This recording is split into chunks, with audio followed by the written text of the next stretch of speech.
ममता के करीबी की संपत्ति की कुर्की, घर से मिले नोटों के बंडल, 2 किलो सोना जब्त। पश्चिम बंगाल की राजनीति में इन दिनों एक नाम बड़ा चर्चा का केंद्र बना हुआ है, पूर्व डीसीपी शांतनु सिन्हा विश्वास।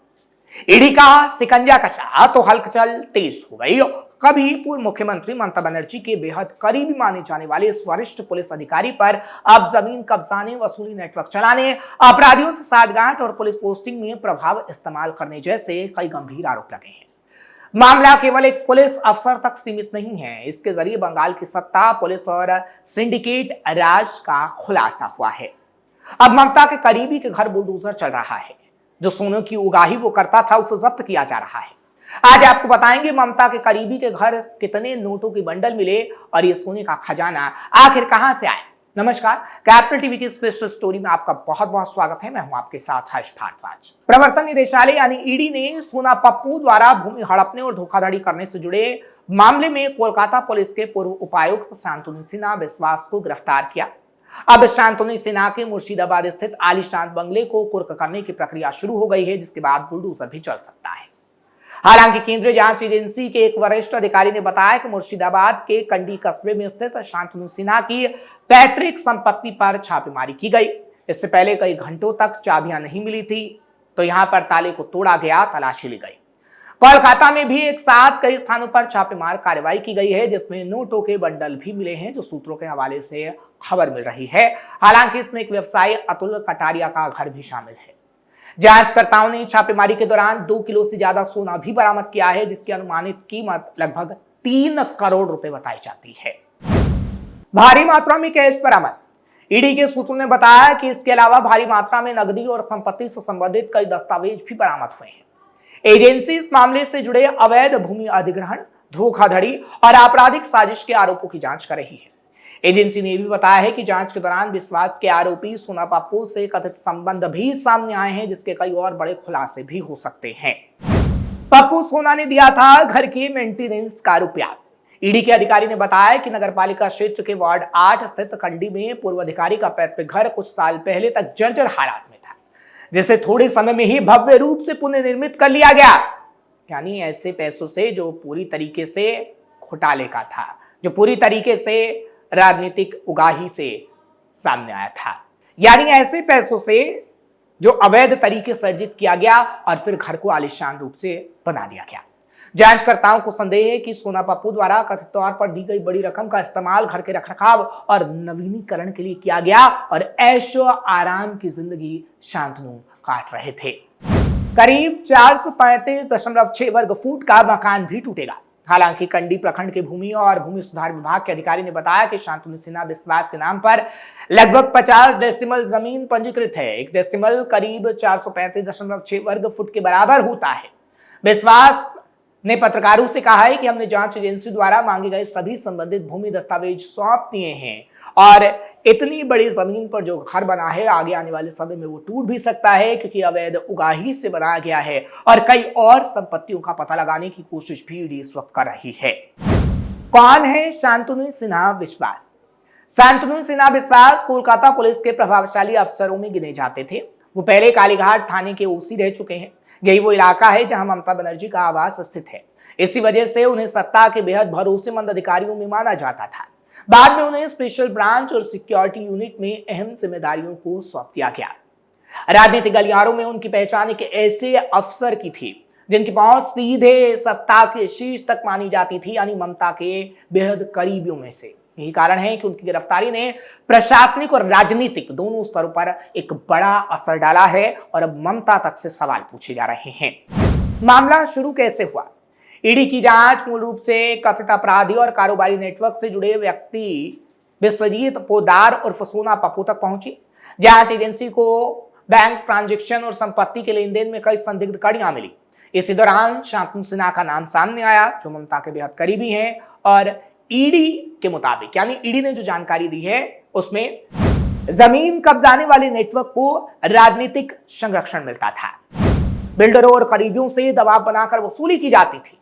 थाना स्तर पर पोस्टिंग और प्रभाव का इस्तेमाल किया जाता था।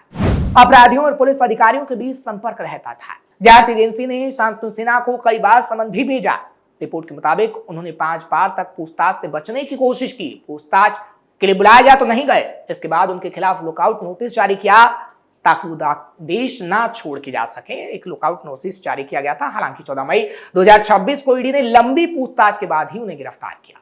करीब ये 10 घंटे पूछताछ चली थी।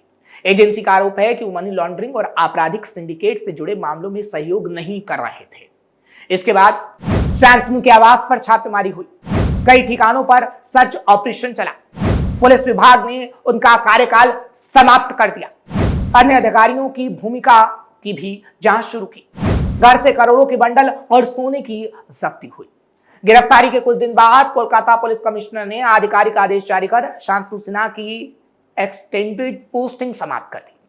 उनकी जिम्मेदारियां दूसरे अधिकारी को सौंप दी। ये कदम इसलिए महत्वपूर्ण माना गया क्योंकि बंगाल में अक्सर आरोप लगते रहे हैं कि सरकार अपने करीबी अधिकारियों को बचाने की कोशिश करती है, लेकिन इस मामले में बढ़ते दबाव और ईडी की सक्रियता के बाद प्रशासनिक कार्रवाई करनी पड़ी और अब ममता भी कुछ नहीं कर पाएंगी क्योंकि ममता इलेक्शन हार चुकी हैं।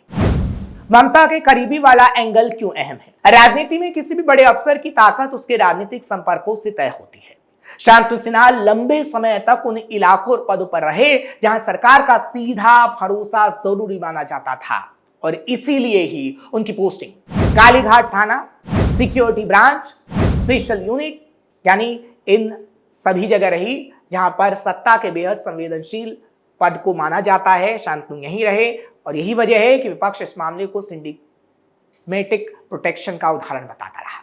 बीजेपी लगातार आरोप लगाती रही कि बंगाल में पुलिस और राजनीति का गठजोड़ अपराध नेटवर्क को बढ़ावा देता है। हालांकि तृणमूल कांग्रेस इस आरोपों को खारिज करती रही, लेकिन जब बंगाल में बीजेपी की सरकार बन गई तो ऐसे अधिकारी नप रहे हैं और ईडी तेजी से कार्रवाई कर रही है। क्या यह अकेला मामला है? सवाल का जवाब है नहीं। हाल के दिनों में पश्चिम बंगाल में कई बड़े नेताओं और सत्ता से जुड़े लोगों पर कार्रवाई हुई है। इनमें जमीन कब्जा, कोयला तस्करी, पशु तस्करी, भर्ती घोटाले, उगाही नेटवर्क जैसे मामलों में जांच एजेंसियां सक्रिय रही हैं। अनुव्रत मंडल जैसे नेताओं का नाम पहले भी ईडी और सीबीआई जांच में आ चुका है। इस दौरान कई स्थानीय टीएमसी नेताओं और उनके रिश्तेदारों की भी गिरफ्तारी हुई है। इसी मामले में जो मामला हम आपको बता रहे हैं, 2026 के चुनावी माहौल में यह मामला राजनीतिक रूप से बेहद संवेदनशील बन गया था, जिसमें कई अहम खुलासे अब हो रहे हैं जब ममता की सरकार जा चुकी है। हालांकि ममता के रहते पुलिस का राजनीतिक इस्तेमाल हुआ, अपराधियों को संरक्षण मिला, जमीन कब्जाने वाले गिरोह सक्रिय रहे, ईमानदार अधिकारियों को किनारे किया गया, जांच एजेंसियों से बचाने की कोशिश की गई।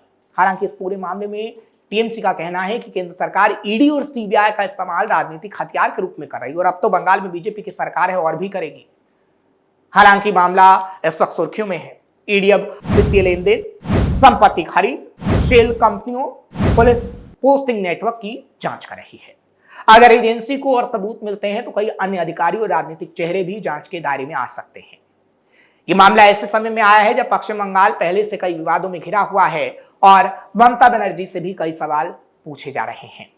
शांतनु सिन्हा केस इसलिए भी बड़ा माना जा रहा है क्योंकि आरोपी कोई छोटा अधिकारी नहीं था। सत्ता से नजदीकी चर्चा में रहा। पुलिस और अपराध गठजोड़ के आरोप लगे हैं।